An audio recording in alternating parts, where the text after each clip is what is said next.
When you guys purchase a whole, preferably organic chicken, and you cook this in a crock pot, you get the most tender, flaky, pull apart kind of chicken that you can utilize for so many different dishes. We're talking quesadillas, burritos.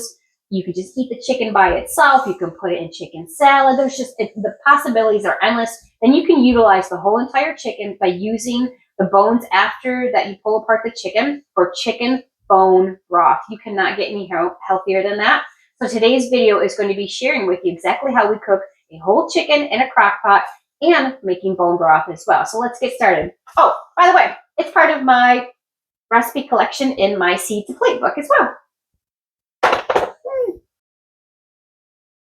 Today we're going to cook a whole chicken in a crock pot. Is the most simplest way to go ahead and do that. You're going to grab a whole chicken from the store and you're going to use your kitchen scissors to go ahead and cut the plastic. Your plastic is going to be a little bit different than mine because we raised our chickens ourselves, but it's the same concept. Now this is actually a frozen chicken, which makes it much easier to remember, or you don't have to remember because you can just go ahead and grab it out of the freezer and carefully do it careful because it is kind of like a marble and you don't want to accidentally break your crock pot, right? So we're just going to cut it down. Sometimes maybe you need to let it thaw for a little bit, half hour or so, just to make it a little easier to peel out of the packaging itself. Or you can, of course, place a fresh one in here as well that hasn't been, or that is already thawed or anything like that. We're going to go ahead and place that breast side down. All right, after washing my hands, I'm going to go ahead and grab several cups of water. There is no exact measurement because it's going to depend on the size of your chicken and the size of your crock pot. This happens to be a very large crock pot of 10 quarts. And we're just going to carefully pour the water in on the side, careful not to splash from the chicken up. And we just want, like an inch in the bottom. You could do a little bit more. There's no perfect way to do it. It just needs some water in the bottom so that when it cooks, it has some extra moisture in there. It doesn't burn or stick to the crock pot itself. We're going to go ahead and cover it, and we're going to turn it on low.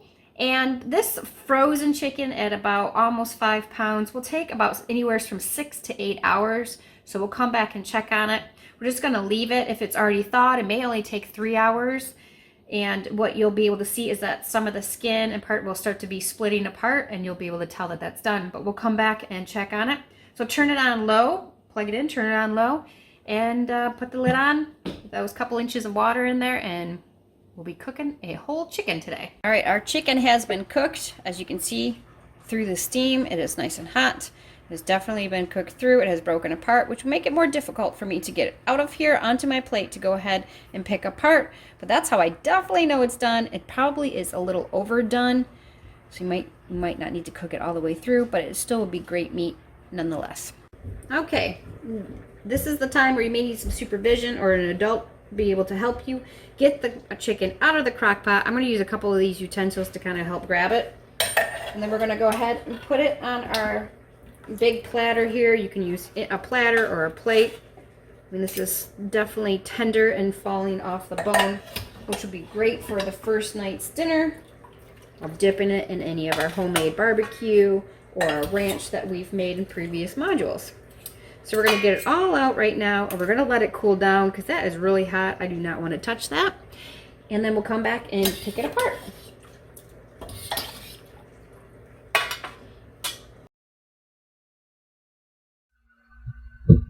All right, while we are picking apart this chicken, take care of the heat, of course, and you want to make sure that you're picking out just the good chunks of actual meat, not any of the skin pieces and the bones or cartilage.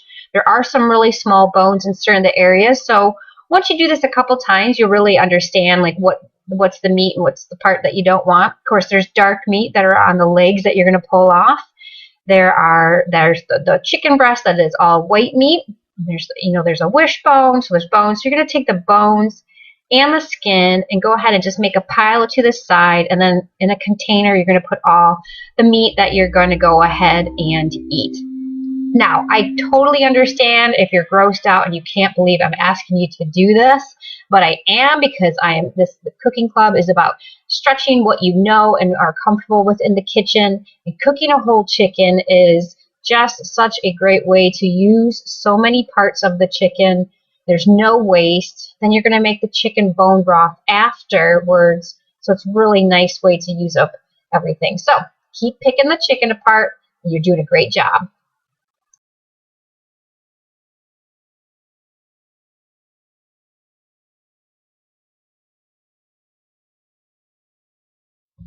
Okay, now that we have our leftover pieces from cooking a whole chicken, either from in the crock pot or the oven, you're going to go ahead and pick everything apart, put the bones, cartilage, and skin into your crock pot. You're going to put a couple tablespoons of apple cider vinegar. That's important because it helps then withdraw the collagen and stuff from the bone marrow. And then you're going to just cover the bones with water. You don't want to add too much or you end up with a stock, but we want a really nice thick bone broth.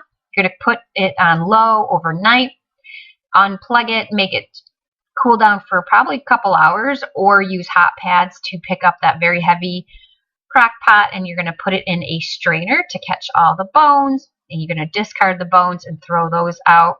And then you're going to have your broth underneath, which will still be warm, as you can see this here. And you're going to put them into containers when it is cooled down. Using a funnel makes it a lot easier for spilling, or have someone help you. If you're going to put these containers in the freezer, make sure to leave several inches because liquid expands and you don't want to break your glass and cause a big problem. And I prefer glass. I rarely ever use plastic. So you're going to make sure everything is just cooled down before you put it into a freezer or fridge. And then when you take it out of the fridge the next day, you'll see that it has gelled, and that means it's done a really great job of not having too much water, and that you were able to get out all the awesome properties and nutrients and minerals from the actual bones itself. And so you can use this for many things, but you can sip on it. We can use it for casseroles. We're going to make it for rice. We'll have some future stuff for you.